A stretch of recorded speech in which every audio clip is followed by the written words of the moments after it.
Are you a great partner? Nobody ever asked me all three of these questions at the same time. I like to think I would have figured this out a little bit faster. But if you were to ask me years ago, Mark, what kind of therapist are you? And I would tell you I'm a great therapist. What kind of father are you? I'm a great father. Well, what kind of husband are you? Pretty good. You see the difference in my answers? And when I caught myself thinking that way, I thought, that's my problem. Because I have a saying, good only gets poor results. Think of the good coworkers you have. The good ones, they do just enough to keep from getting fired. They never go the extra mile of the customer service. They're just there for a check. That's a good employee. It's the great ones who bend over backwards. I knew I was going to be a great father in the 4th grade. I wasn't even really sure how you made kids back then, but I grew up without a father. My father had died when I was 6. And so I knew what it was like not having a father. So I said, when I grow up and have kids, I'm going to be a great father. See, we are our decisions.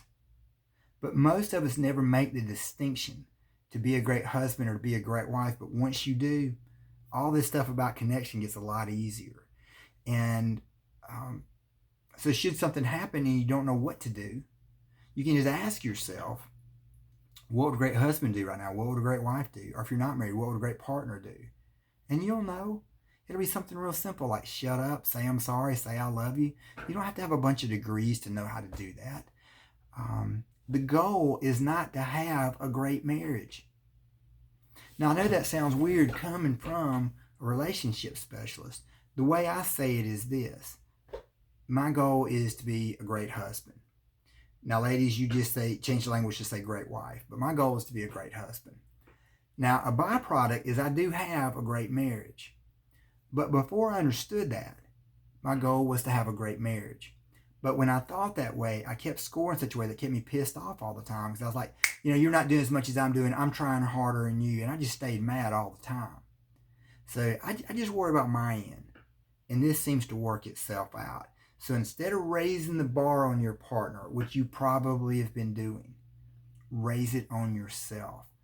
Once again, raising that standard for yourself as a husband, as a wife, as a partner, that you're going to maintain this standard regardless of what's going on. Men, you want to be such an amazing husband that she's honored to even know a man like you. And ladies, you want to be such a kick-ass wife that he worships the ground you walk on. That's the target. So make that decision that I'm going to be great. I started saying I was a great husband before it was even true, almost calling things forth as if it were, and I noticed right away, and you will too, once you start claiming it, this stuff gets a lot easier.